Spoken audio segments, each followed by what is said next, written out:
A few of us got together last night, and one of the questions that was sort of going around the circle is, are we really going to be candid in this meeting, which is clearly one of the goals of having a session like that. So I'm gonna share a few remarks with the hope of helping us all to kind of open up, be candid, be comfortable, embrace the fact that there are many imperfections around us as we're experimenting in higher education.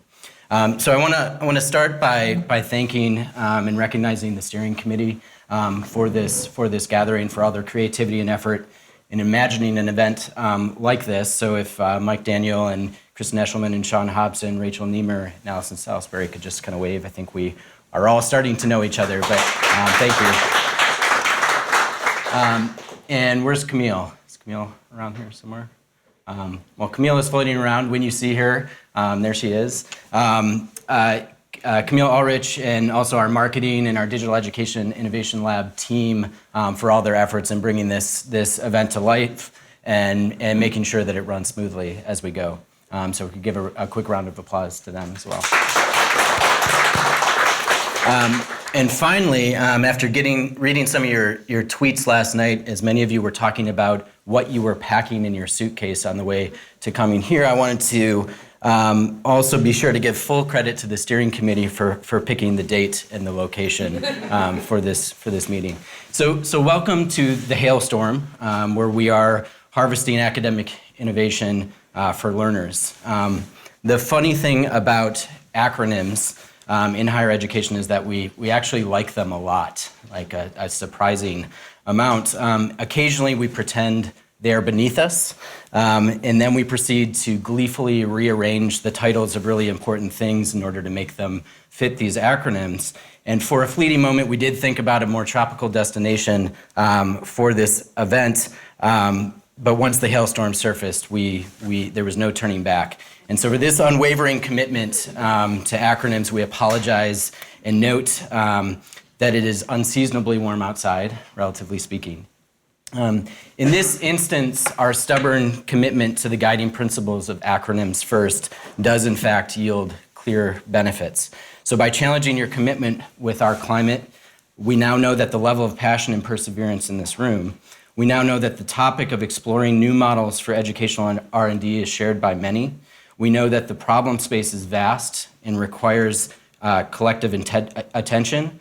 We now know that the problem space is intriguing to a set of institutions representative of our highly differentiated landscape. As you saw some of the name tags around you, we are not the same kind of institution, and that's pretty interesting and compelling for this conversation.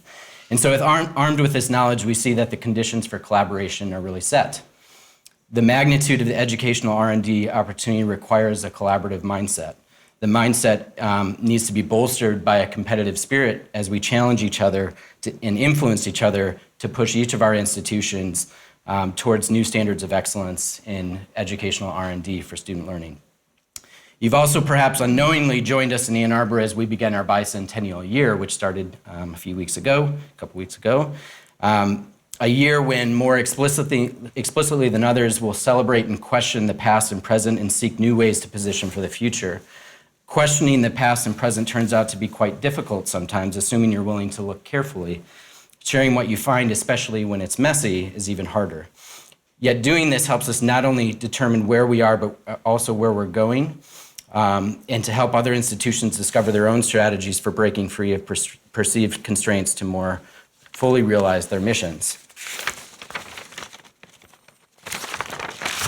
The question I have is, can we handle what happens next after we take a close look, as many of us are doing across our campuses?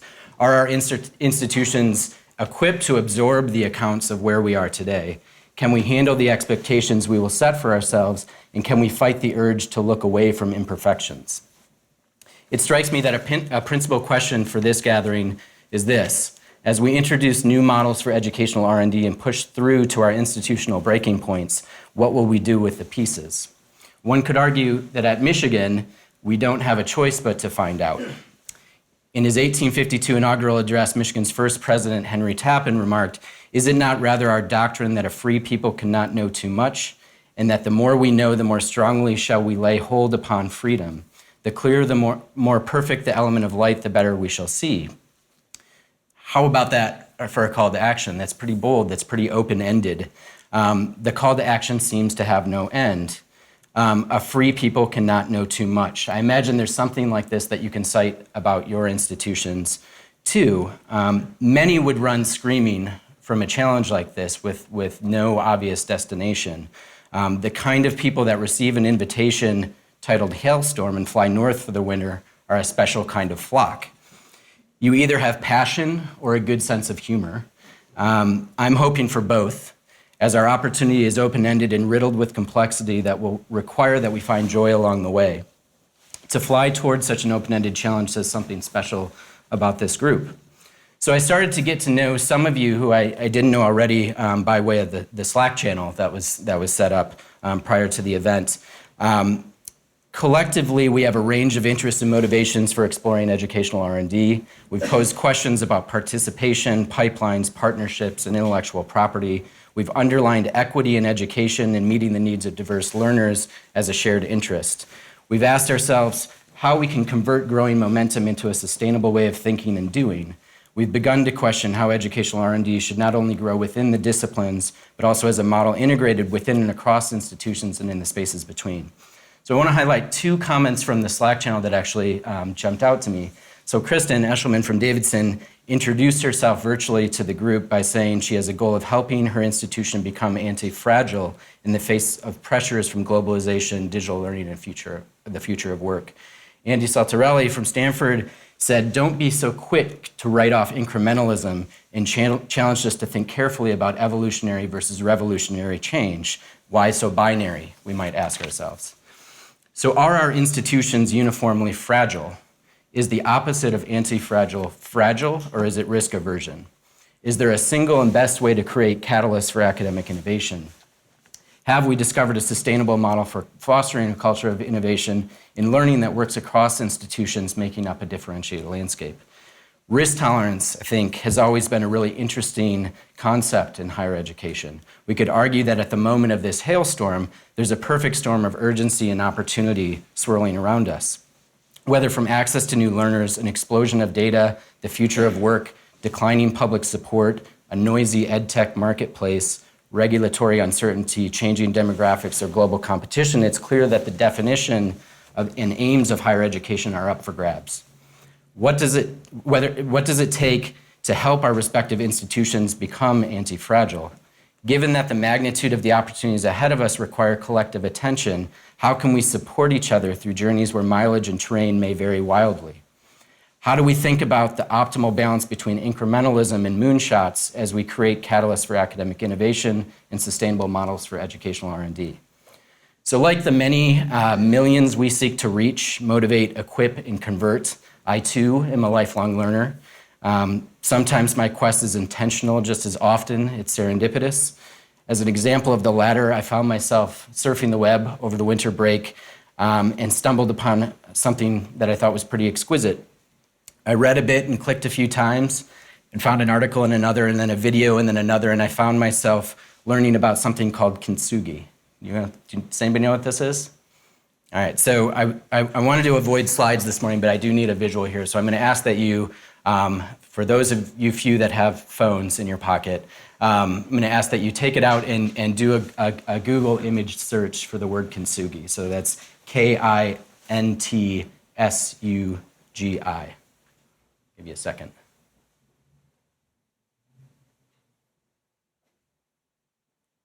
Anybody find one?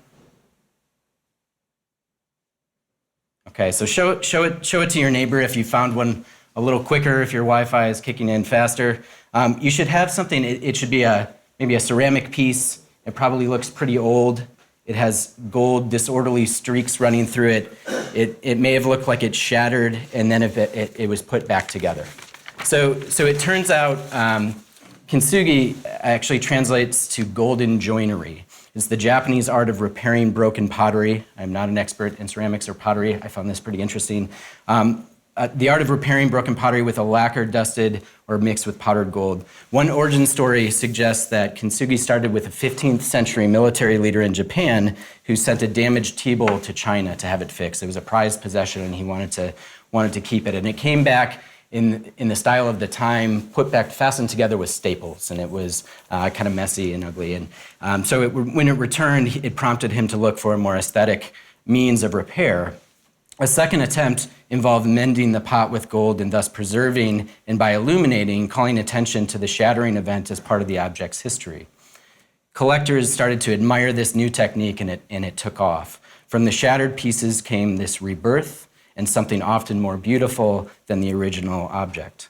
Kintsugi is the art of repairing broken pottery with elegance and grace. The repair involves no attempt to disguise the damage, but rather involves deliberate method to treat the breakage and repair as part of the history of the object. One expert describes it as the art of embracing damage.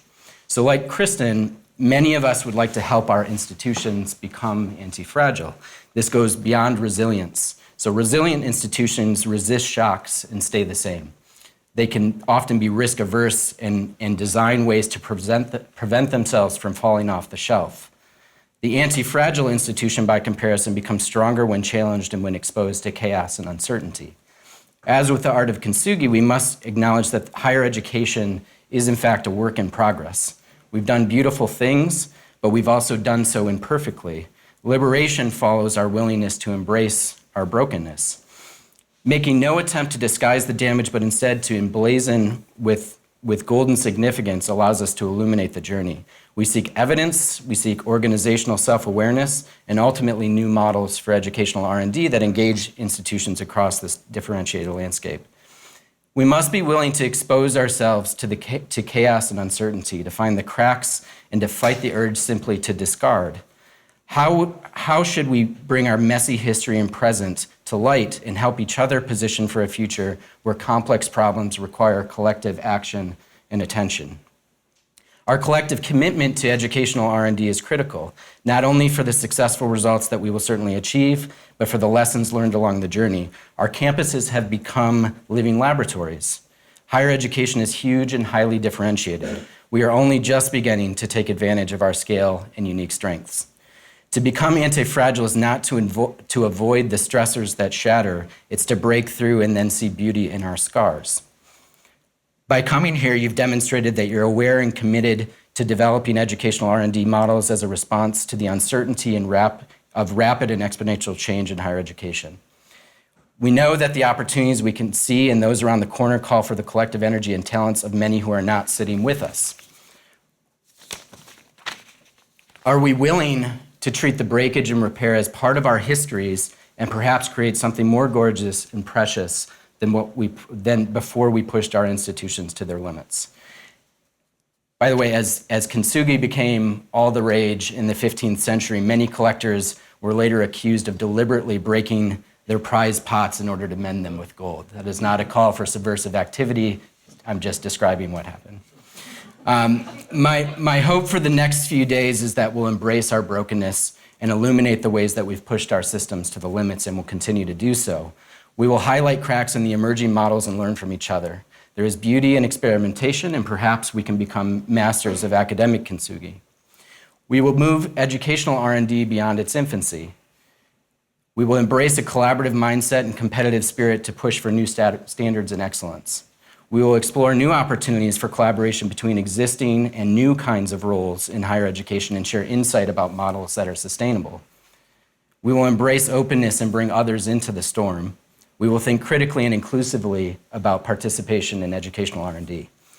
So when I received a first update about the RSVPs that started rolling in, I initially wondered why you were doing this to yourselves in January. I quickly realized that you too understand the magnitude of the opportunity and the responsibilities that we share. We are incredibly fortunate to be in a position at the leading edge of higher education, to be supported by what we do every day. What will we do with this responsibility? We can't just have another conversation. We have to break things. We have to accept that we are a work in progress. We have to repair with elegance and grace and think about how to share all of our history, not just the best practices that emerge. I tried to learn something about hailstorms prior to today, just in case it came up. And first of all, for those of you new to this climate There have been exactly 35 reports of hailstorms in Michigan in the last 10 years, so I'm thinking we're probably okay. That's not very many. Second, and maybe more importantly, I learned that there's a difference between ice pellets and hailstones. Anybody know this? Probably some weather experts out here. So who knew? So hailstones are layered, like the problems that we seek to address. They are irregular, let's be honest, like many of us, and they are clumped together, as those of us who embrace a collaborative mindset tend to be. So it's truly an honor to have you all with us.